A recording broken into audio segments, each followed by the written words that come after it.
favor.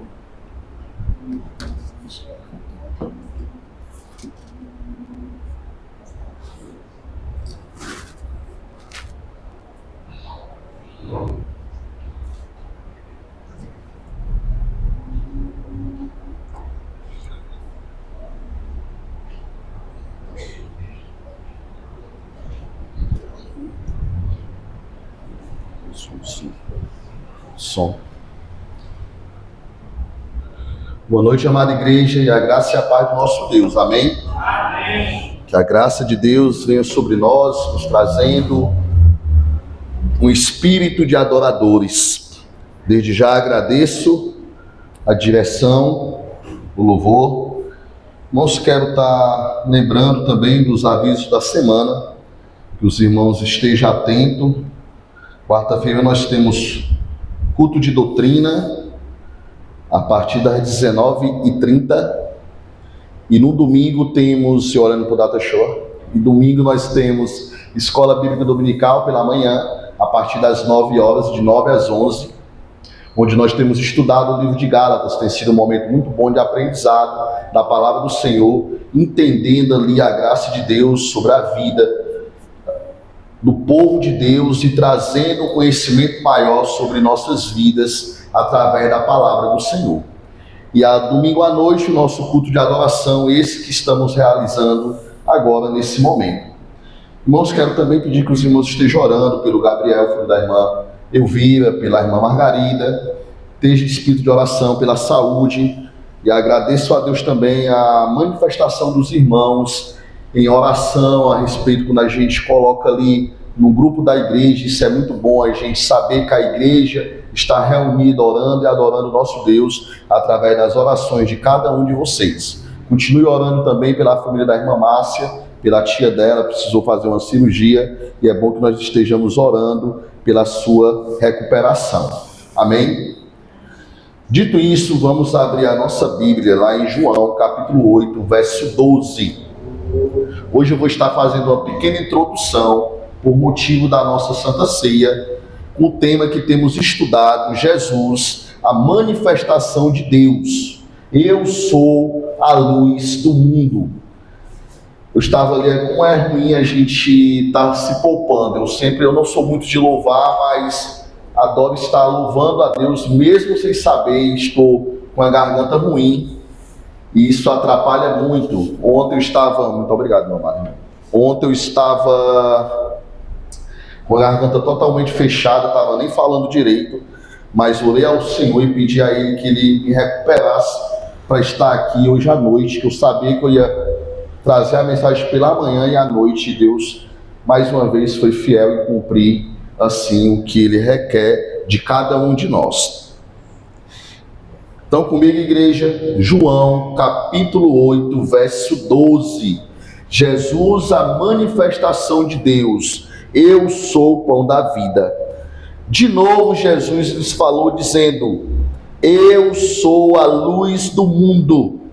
Quem me segue não andará nas trevas. Pelo contrário, terá a luz da vida.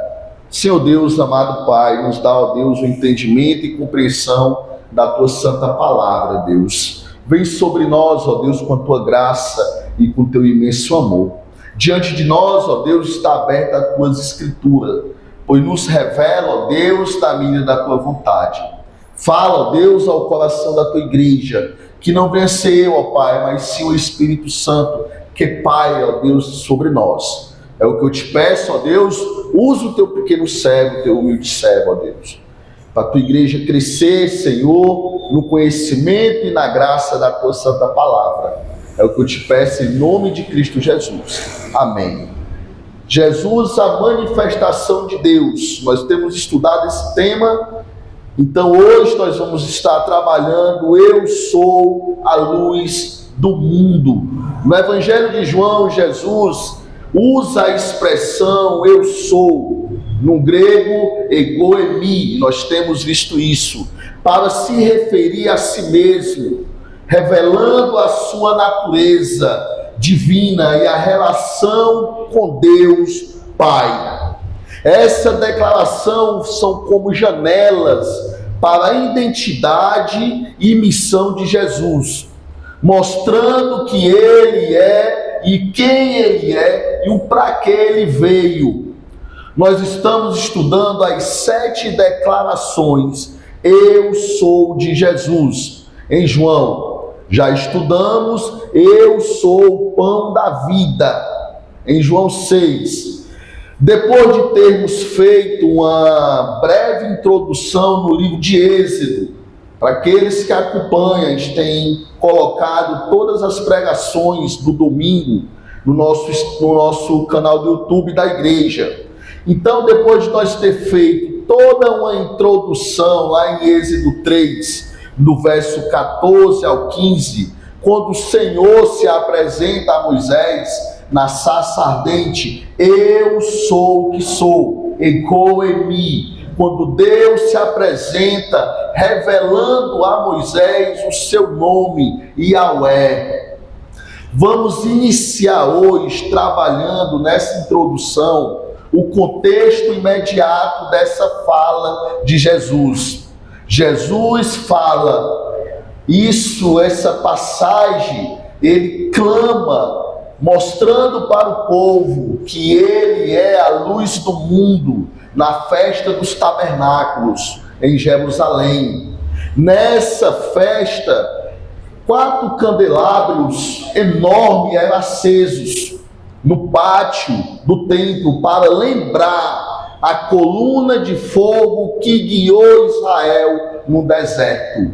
Então você observa que aquele feito lá em Êxodo, quando o Senhor, o Yahweh, apareceu a Moisés para libertar o seu povo, tem todo um motivo grandioso que nós temos visto já no Novo Testamento.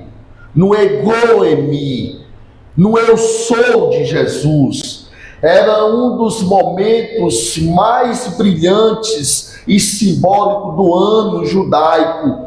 Essa comemoração, quando mostrava ali a caminhada do povo de Deus no deserto. E nesse cenário cheio de luz física, que Jesus se levanta e diz: eu sou a luz do mundo. Ou seja, o que aquela festa simbolizava, ele de fato era a luz do mundo. Esse verso também vem logo depois do episódio da mulher apanhada em adultério. Então, logo depois do Senhor mostrar o caminho a essa mulher, a luz a essa mulher, em uma festa que tinha todo um simbolismo, ele se apresenta como a luz do mundo. Imagine um cenário onde a iluminação já é o foco de tudo. Algo que é visto, uma mudança muito grande no cenário, na iluminação de nossa cidade, de alguns outros lugares, de alguns países e também de alguns estados, é a época de Natal, não é assim? As ruas ficam mais iluminadas, mais coloridas. Então você imagina esse cenário, onde tudo já estava bem claro, bem iluminado, com todos os candelabros acesos. Aí se levanta um judeu, no meio do pátio do templo, com a luz grandiosa, e clama diante de todos: eu sou ego emi, eu sou a luz do mundo. Jesus, ele acabava de mostrar na prática o que significa trazer luz onde há condenação e trevas morais. Acompanhe no capítulo 8 comigo essa leitura.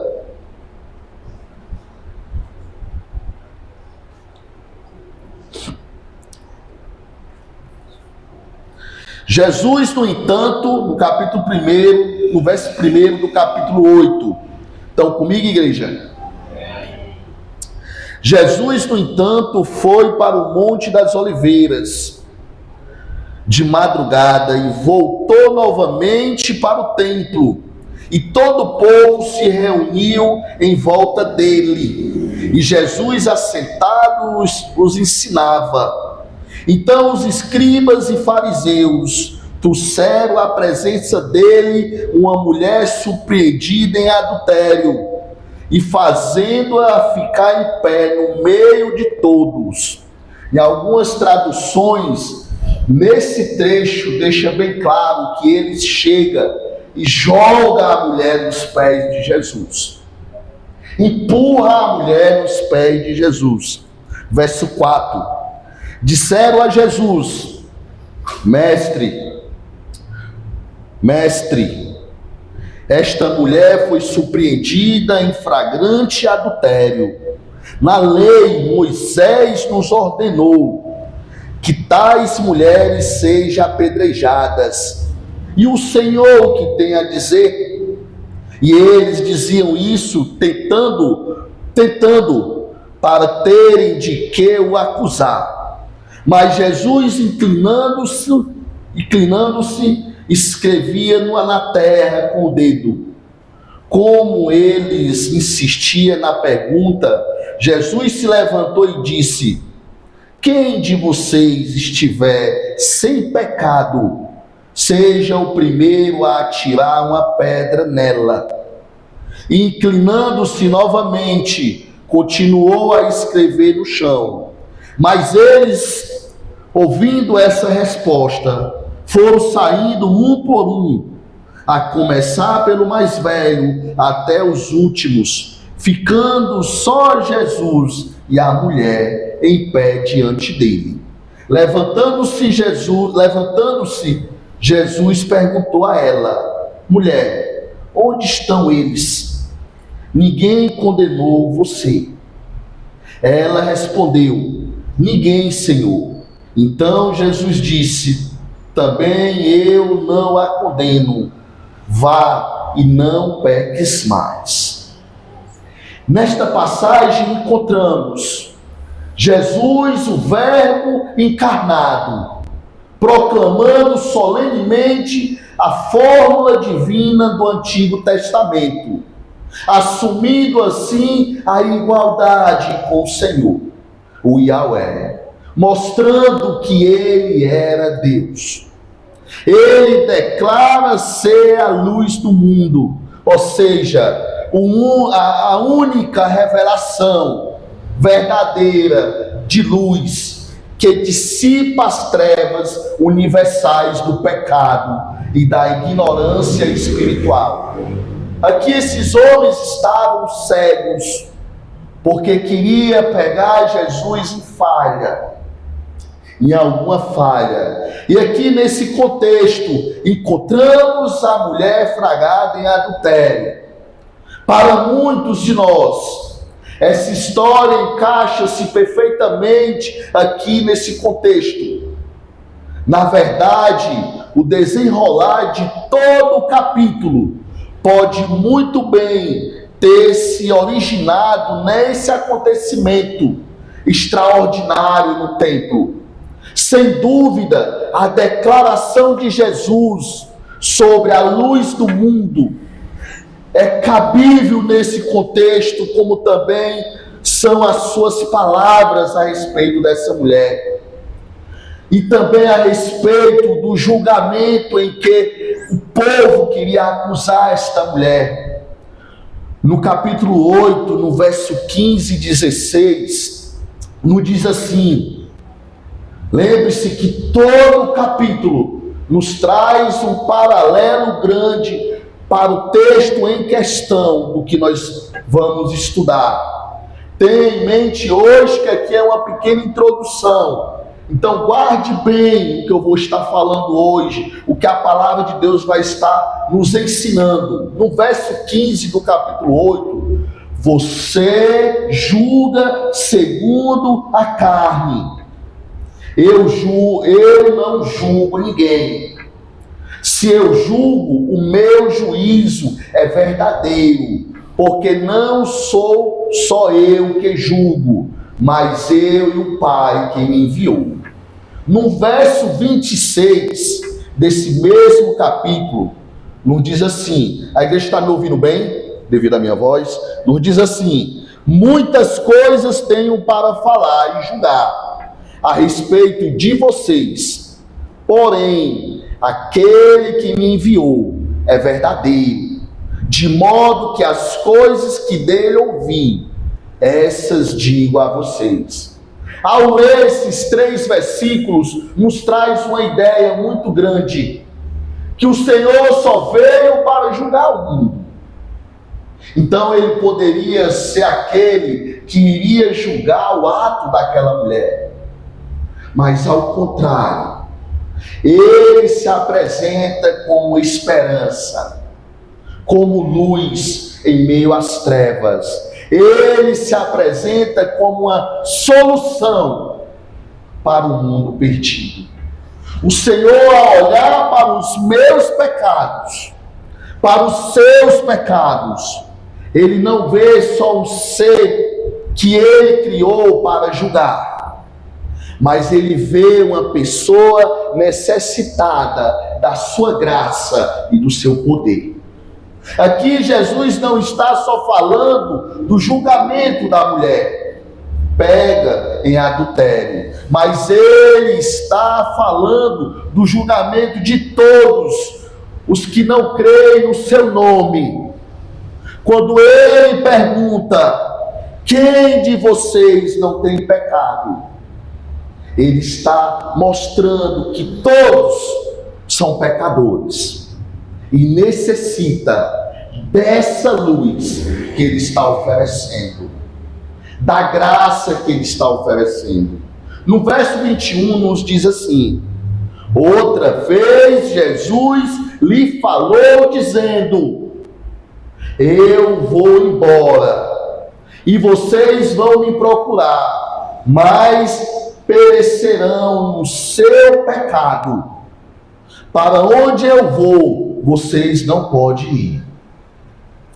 Todo o capítulo de João 8 nos apresenta Jesus julgando não nós mesmos, mas as nossas falhas e os nossos pecados na escuridão, e se apresentando a nós como a luz. No verso 24, por isso eu lhes disse que vocês morrerão em seus pecados, porque se não creem que eu sou, vocês morrerão nos seus pecados. Neste capítulo há uma série de contrastes que revela a bondade de Cristo e a perversidade humana, o pecado humano. Dificilmente, irmãos, um casal era pego no ato de adultério. Aqui armaram uma conspiração contra Jesus, mas não deu certo. Em momento algum trouxeram o homem. Percebe-se isso no texto. Numa leitura simples, percebe-se isso. Só trouxeram como forma de armadilha a mulher, como forma de humilhação a mulher. De acordo com a lei, ambas as partes culpadas deveriam ser apedrejadas, e não apenas a mulher. Como foi pego em adultério, e cadê o homem? Observe o texto que eles dizem que Moisés manda que essas mulheres sejam apedrejadas. A lei manda ambos, o casal, não só a mulher. É um tanto suspeito que o homem tenha sido liberado. Os escribas e fariseus trataram a questão de maneira brutal, interrompendo Jesus enquanto ensinava. Empurraram a mulher para o meio do povo, jogaram a mulher no aos pés de Jesus. Na nossa tradução, NAA, nos traz algo diferente, apresentaram, que é para que eu e você entenda melhor. Mas uma tradução mais antiga deixa bem claro que eles empurraram. Então, eles trouxeram ela com brutalidade. E como deixaram o homem fugir? Correr. Não é estranho? É estranho.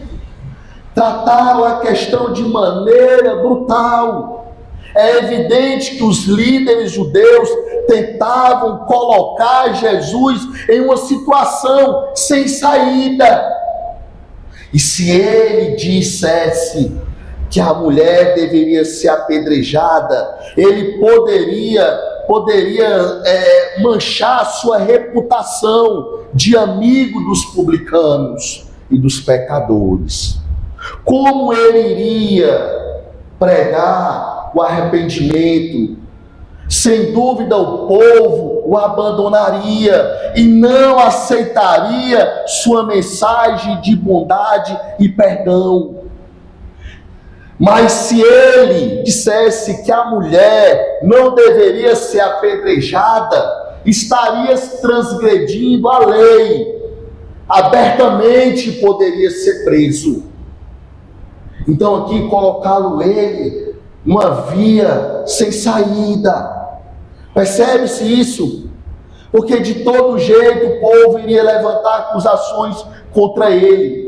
E se ele de fato manda logo ela ser apedrejada, eles iam julgar. Por que só ela? Cadê o adúltero? Vocês estão percebendo isso? Mas aqui, o nosso Deus, o nosso Senhor, com um gesto de amor, de perdão, também de muita sabedoria, fala uma frase marcante. Marcante. Quem de vocês estiver sem pecado, seja o primeiro a atirar uma pedra nela. Quem de vocês? Essa declaração de Jesus aqui no verso 7 de João 8, revela a essência do Evangelho, ao confrontar a hipocrisia humana com uma santidade divina. Muitas vezes não olhamos para o pecado, olhamos para o pecador. E o Senhor, Ele olha o contrário. Ele ama o pecador, mas odeia o pecado, porque Ele é luz, Ele é grande. Muitas vezes olhamos para um irmão e acusamos de imediato, e não observamos que o pecado ele escraviza, ele humilha, ele envergonha. Temos que ter um olhar cristão, um olhar genuíno, um olhar de luz e de amor. Ao condicionar o apedrejamento, a ausência do pecado dentre os presentes, o Senhor expõe que nenhum acusador pode ser o primeiro a lançar a pedra sobre ela, pois todos carecem da pureza exigida pela lei. E essa pureza, essa santidade é difícil. Naquela época era muito difícil. A lei não era algo para te julgar, mas era algo para te disciplinar e te aproximar de Deus, não te afastar. A palavra de Deus, ela não é só para julgar os teus atos, mas é para que você venha ter uma essência genuína com o Criador. Essa é a palavra do Senhor. A graça não anula a justiça, mas a cumpre. O único e verdadeiramente que poderia lançar qualquer pedra sobre aquela mulher que não tinha pecado algum era Cristo Jesus. Era o único.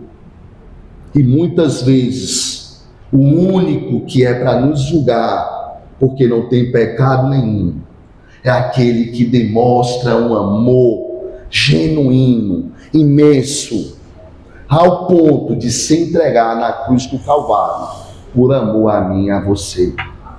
Então, quem somos nós para julgar?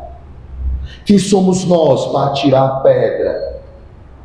Quem somos nós? Assim, a cena aponta para a suficiência de Jesus como substituto e o perdão, desarmando a condenação legalista e convidando a transformar o interior. Foi isso que ele fez com aquela mulher. Em mais de uma ocasião, os líderes religiosos tentaram jogar Jesus contra Moisés. E nessa situação parecia ter encontrado com pretextos perfeitos, com acusações perfeitas. Eles logo apresentam a lei de Moisés. Moisés nos ensina. Moisés nos mostra. Mas em vez de julgar a mulher, Jesus julgou os juízes. Certamente se indignou com a maneira como trataram aquela mulher, com o fato da hipocrisia condenatória. Eles estavam condenando uma pessoa em lugar de julgar a si mesmo. E a palavra nos ensina, antes de olhar para a vida de qualquer pessoa, tire a trava do seu olho. Observe para você mesmo. Veja, enxergue o seu reflexo. Mas aqui é onde vem um paralelo. Essa imagem que você vê de si mesmo tem refletido Cristo? A mente que você trabalha, que você julga, que você elogia, que transforma todo o teu pensamento, tem sido uma mente cristã? Em nenhum momento Jesus falou que a mulher não tinha pecado. Em nenhum momento. Em nenhum momento o Senhor se colocou no meio dela, jogue a pedra em mim, não. Ao contrário, Ele falou. A lei foi dada para revelar o pecado. E é preciso sermos condenados diante da lei para ser purificado pela graça de Deus. É preciso que eu e você reconhecer que somos pecadores para querer esse perdão, para querer essa graça. Lembra do jovem rico? Lembra?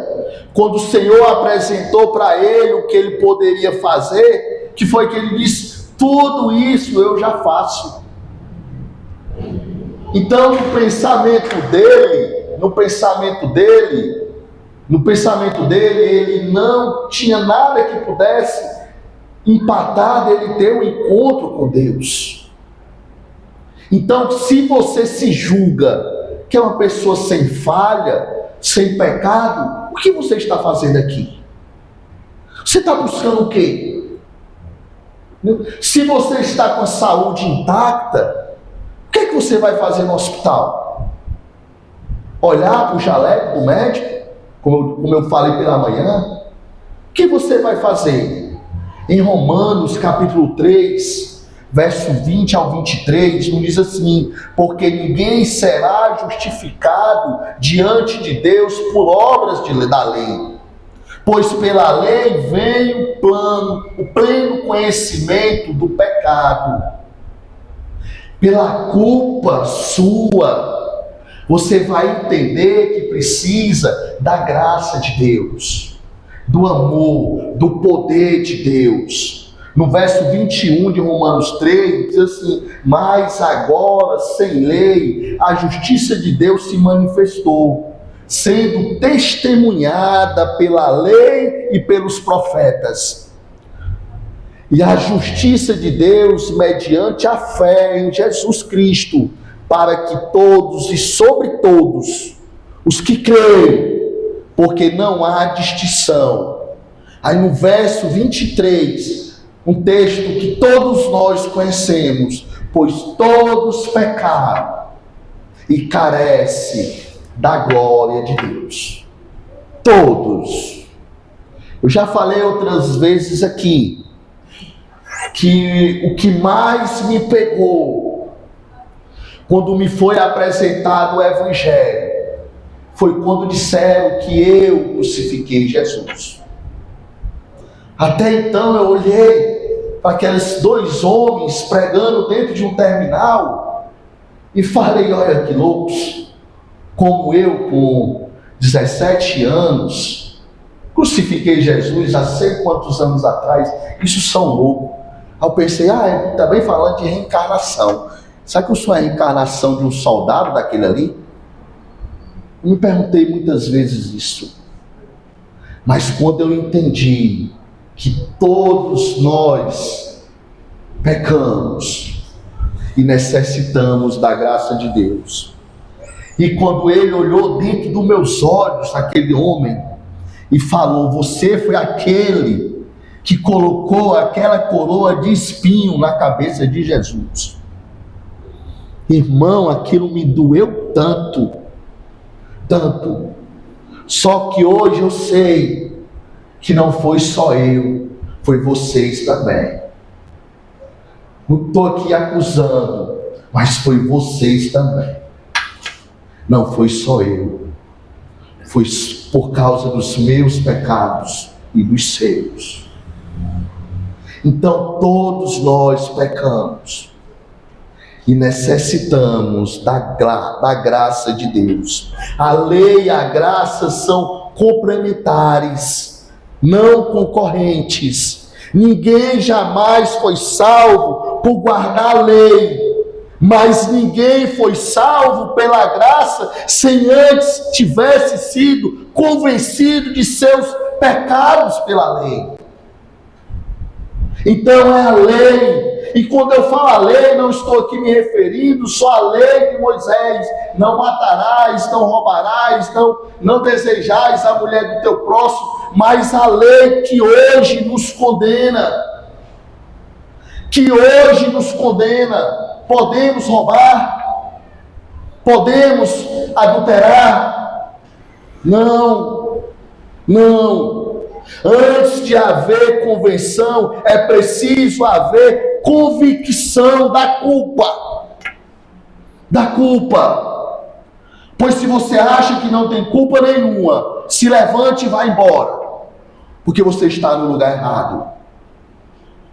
O Senhor procura aqui aqueles que necessitam de sua graça e do seu poder transformador. O perdão de Cristo em sua graça também não é uma desculpa para pecar.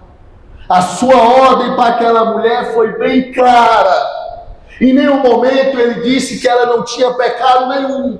Ela disse, ele não olhou para ela e disse, vai mulher, tu não tem pecado nenhum. Esses homens estão te acusando inutilmente. Em nenhum momento ele olhou para ela e disse, essa mulher não adulterou não, olha a cara dela de santa. Não, ela estava ali destruída, humilhada pelo seu pecado que envergonha. E o Senhor olhou para ela e disse, vai e não peques mais. Ele sabia que ela era pecadora, mas ele olhou para ela e deliberou uma luz imensa que clareou a vida daquela mulher por toda a sua existência. Essa experiência do perdão repleto de graça deve servir de motivação para o pecado penitente e viver em uma santidade, em uma obediência para a glória de Deus. Irmãos, os atos que fizemos, que pecamos, não é motivo de glória, é motivo de vergonha. Mas a graça de Deus, essa sim, é motivo de nos alegrarmos. Quando eu converso com meus filhos sobre as coisas que eu fiz no passado, é com vergonha que eu falo. Uma vez, conversando com um irmão em uma igreja, ele contando das coisas que ele fazia antes de conhecer a Cristo, aí eu percebia que cada fala dele, ele sorria e se achava. Eu fazia isso, eu fazia aquilo. Aí eu não aguentei e falei para ele: irmão, tira esse sorriso do rosto. Isso aí não é motivo de tu se gloriar, não. É motivo de tu se envergonhar. Que é isso? Irmão. É motivo de tu olhar e perceber que tu não era nada. Tu não valia nada. Tu era trapo de imundícia. Agora se alegra quando tu olhar para ti mesmo e dizer: agora eu sei o que o meu Senhor fez na cruz por mim. A declaração "eu sou" de Jesus também se relacionava com a festa dos tabernáculos, como nós vimos no começo. Durante a festa, os candelabros enormes do templo eram acesos para lembrar, escute, para lembrar o povo da coluna de fogo que havia guiado Israel no deserto. Então, o nosso passado, o nosso pecado é para nos lembrar do que Deus fez por nós, da graça dele, do seu poder, da sua misericórdia, e lembrar dessa fala: vai, estás livre, mas não peques mais. Vai e não beba mais. Vai e não compre mais o desejo da carne. Vai e não minta mais. Vai. Ou em outras palavras, vem de encontro a mim. Eu sou a luz do mundo. Aqui em João ele faz 3 comparações. A imagem do deserto para lembrar o povo. Uma nós vimos em João 6, o maná. Lembra? O pão da vida, lembra? O sustento, o começo de todas as coisas, o alimento. E em João 7, a água da rocha. E aqui em João 8, a coluna de fogo, a luz do mundo. A seguir o Senhor Jesus significa, a seguir a Deus significa crer, confiar nele, e uma fé que redunda em vida, luz para o cristão. Uma caminhada.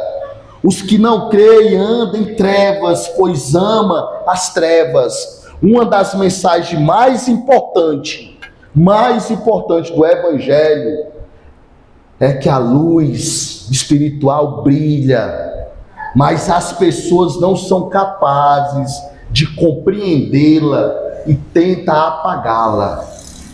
Eu tenho ali 10 minutos. E eu não poderia sair daqui sem fazer nenhuma aplicação, mesmo sendo uma parte introdutória, antes da ceia. Então eu quero trazer algumas aplicações a respeito da luz do mundo. O que a luz nos traz? O que aprendemos quando olhamos para a luz? Há pouco tempo, tivemos um culto aqui que ficamos no escuro. De imediato, alguns já puxaram o celular para tentar, de alguma forma, ter luz. Mas ficamos no escuro. A primeira coisa que a luz nos traz, ela nos revela algo que está oculto. Já percebeu isso?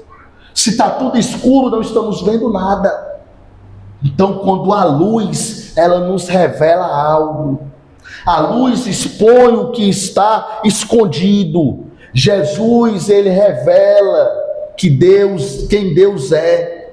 Ele revela quem nós somos sem máscara.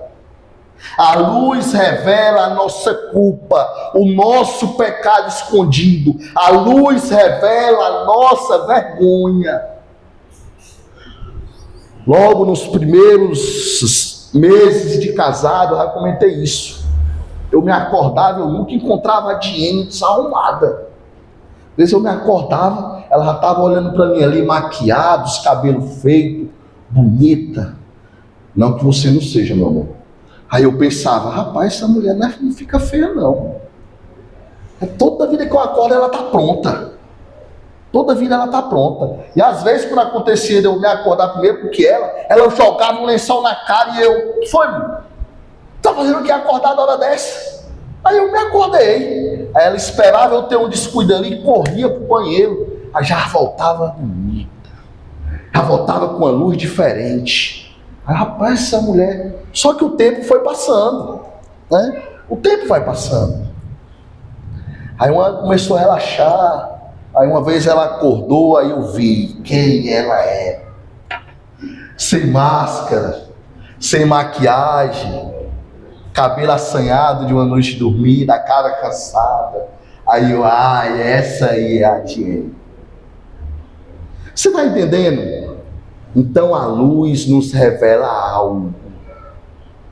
Algo. Então aqui a luz expõe o que está escondido. Jesus, ele estava mostrando ao povo que ele era Deus, mas também estava mostrando a eles quem era eles sem máscara. Então a luz nos revela quem nós somos, revela a nossa condição, o nosso pecado, a nossa vergonha. A segunda coisa que a luz nos traz, nos leva, ela nos guia. No deserto, a coluna de fogo mostrava o caminho.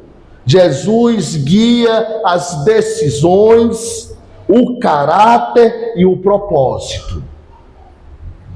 A luz, ele guia, a luz nos ensina a olhar além do horizonte e encontrar Deus.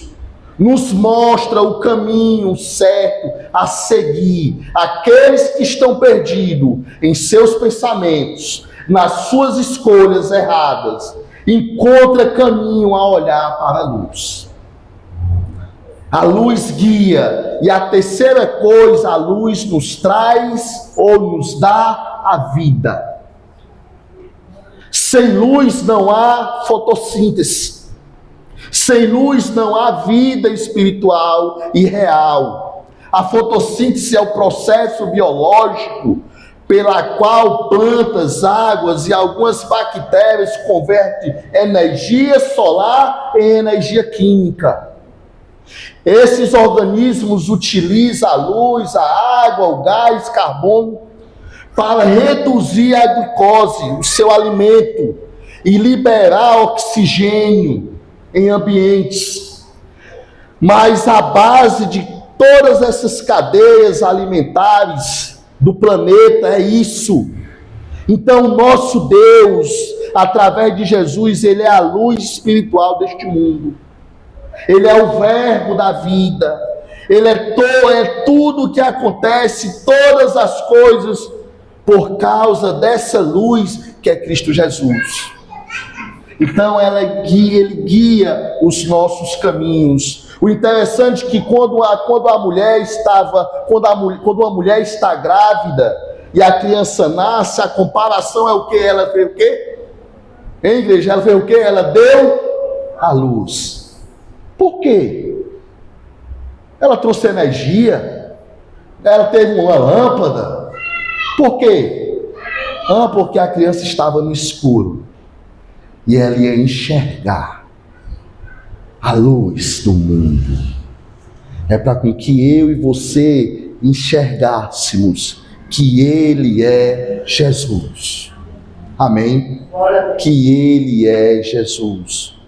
Então, que essa luz apresentada aqui, eu sou a luz do mundo, nos revele, nos mostre, nos guie quem nós somos. E que nós necessitamos dele, amém? Guarde isso como introdução. Domingo que vem nós vamos estar trabalhando o corpo mais dessa mensagem. Quero estar chamando aqui os nossos diáconos, a nossa diaconisa, o ministério de louvor, para estarmos celebrando a ceia do Senhor.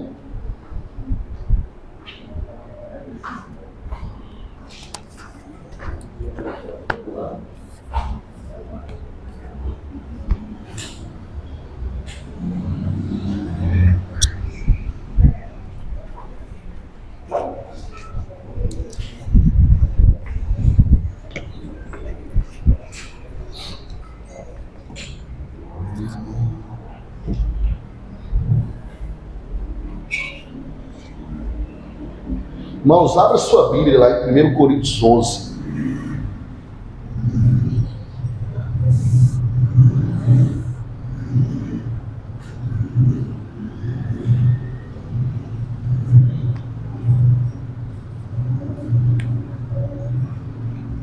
Verso 24.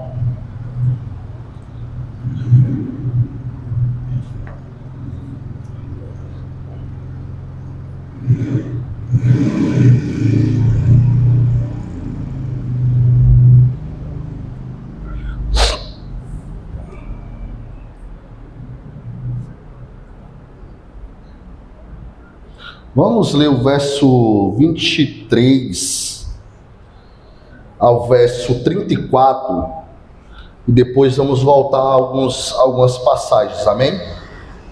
Amém, igreja? Amém. Nos diz assim a palavra do Senhor, no verso 24, tá bom? Do capítulo 11 de 1 Coríntios. Estão comigo? Amém. E tendo dado graças, partiu e disse: isto é o meu corpo que é dado por vocês. Façam isto em memória de mim. Do mesmo modo, depois da ceia, pegou também um cálice, dizendo: este cálice é a nova aliança no meu sangue. Faça isto todas as vezes que beberem, em memória de mim. Porque todas as vezes que comer este pão e beber o cálice, vocês anunciam a morte do Senhor até que ele venha. Por isso, aquele que come o pão ou bebe o cálice do Senhor indignamente, será réu do corpo e do sangue do Senhor. Que cada um examine a si mesmo, e assim coma do pão e beba do cálice. Pois quem come e bebe sem discernir o corpo, come e bebe juízo para si. Por isso que há entre vocês muitos fracos e doentes, e não poucos os que dormem. Porque se julgasse a nós mesmos, não seríamos julgados, mas quando julgados, somos disciplinados pelo Senhor, para não sermos condenados como o mundo. Assim, meus irmãos, quando vocês se reunirem para comer, esperem uns pelos outros. Se alguém tem fome, que coma em casa, a fim de que vocês não se reúnam para o juízo. Quanto às demais coisas, eu os ordeno quando for ir. Irmãos, a Bíblia ensina que as pessoas que devem tomar a Santa Ceia são aqueles que professaram sua fé em Cristo Jesus, reconheceram que são pecadores, mas se arrependeram e necessitaram e entenderam que o batismo, entenderam que a graça de Deus o livrou, o libertou dos seus pecados. E isso cumpriu as ordenanças que o Senhor nos deu, o batismo e a segunda ordenança, a Santa Ceia. Mas aqui nesse texto encontramos algo bem interessante. Quem vai dizer que se você está apto a tomar a Santa Ceia é o pastor? Igreja? É o irmão que está ao teu lado? É você mesmo. Faça uma análise. Mas quem vê todas as coisas, esse sim, é que vai trabalhar no teu coração. E tu vai identificar se está apto ou não. Amém? Eu quero estar convidando o nosso diácono irmão Bruno, o nosso diácono irmão Fernando, e convidar o irmão Márcio para estar orando pelo pão, enquanto os diáconos irmão Bruno e irmão Fernando serve.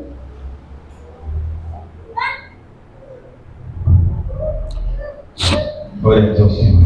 Bondoso Deus, eterno Pai, Pai do nosso Senhor e Salvador Jesus Cristo, te agradecemos, meu Deus, por este momento tão sublime, meu Deus, que está participando, Deus, da tua ceia. Teu Filho, ó Deus, instituiu naqueles dias, ó Deus, que antecederia, Senhor, a sua morte, ó Deus, querido, a sua ressurreição. Ó Senhor, abençoe este elemento, Senhor, que está na mesa, ó Deus, que será servido ao teu povo. Sejamos, ó Deus, dignos, ó Deus, ser participantes desse momento tão sublime. Sabemos, ó Deus, que nossas vidas, muitas vezes, ó Deus, falhamos contigo, pecamos, ó Deus, contra a tua santidade. Ó Deus querido, isso, ó Deus, nos traz tristeza, ó Deus, e arrependimento.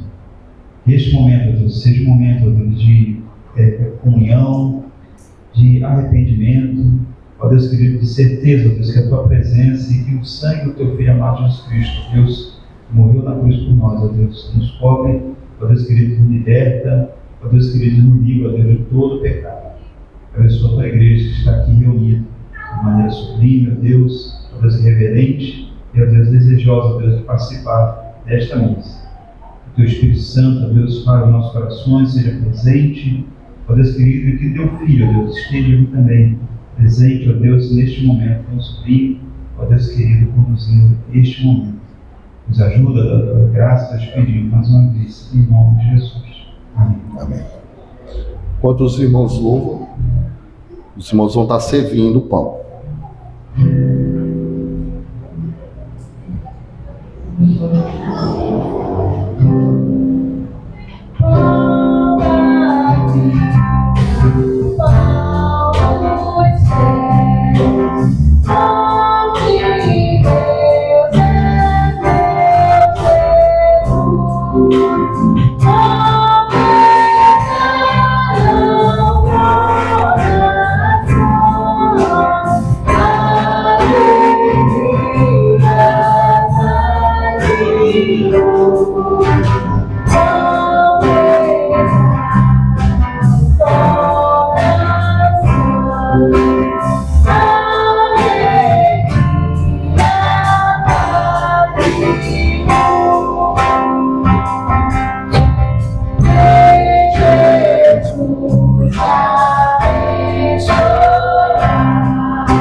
Fazia tempo que eu não via todos os meus diáconos reunidos em um culto de Santa Ceia.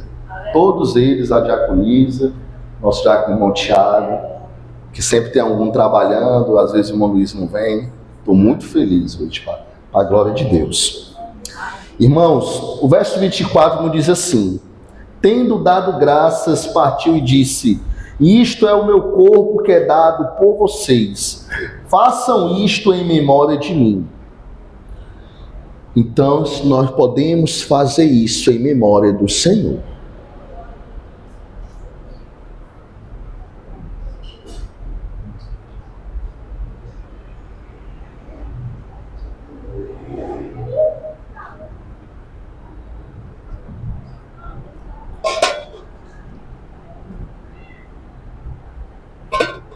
Convidar o diácono irmão Márcio e o diácono irmão Fernando.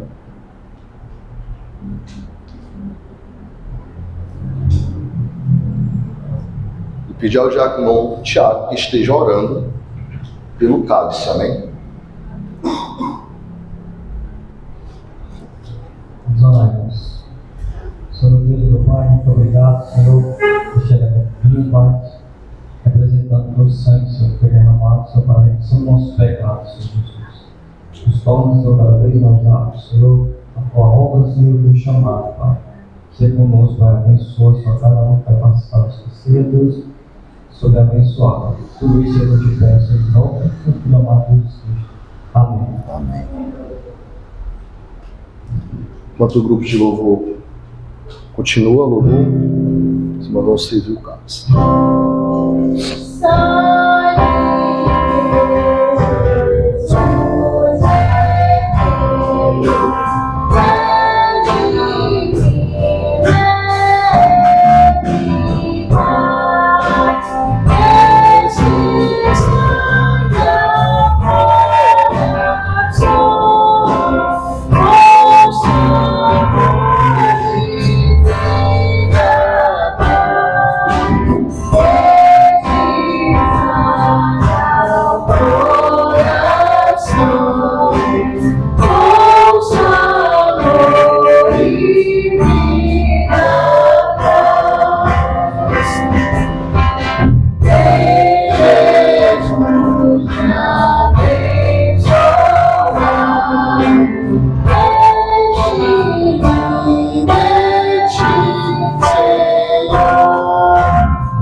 Não só mais eu estou aqui e sempre lembro desse momento de Santa Ceia do pastor Guedes, mas o Ismael também, ele era muito novo, não sei se ele ainda lembra, mas eu olho ali para o Ismael, eu estou vendo aí bem novinho dentro da igreja e o pastor Guedes celebrando a ceia.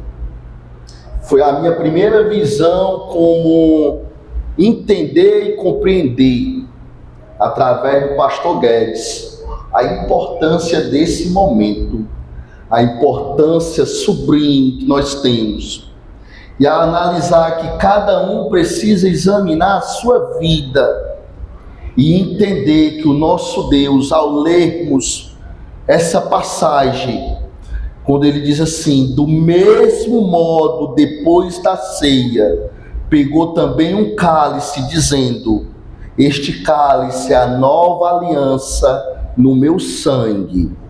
Faça isto todas as vezes que beberem, em memória de mim. Porque todas as vezes que comer este pão e beber o cálice, vocês anunciam a morte do Senhor. Aí esse trecho aqui, até que ele venha. E ele vai voltar para buscar a sua noiva, a sua igreja. Então a igreja repete comigo em alta voz, até que ele venha.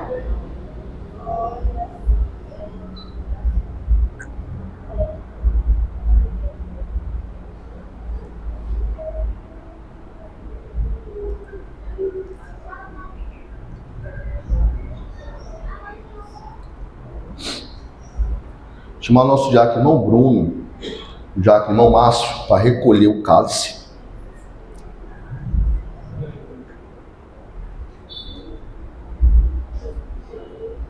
Vamos cantar só 2 trechinhos para cantar com vocês. A última, tá bom. Enquanto o grupo de louvor canta o último louvor dessa noite, a igreja pode ficar de pé. E hoje que vai encerrar com a palavra de oração é o nosso diácono irmão Luiz. Amém?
Amém.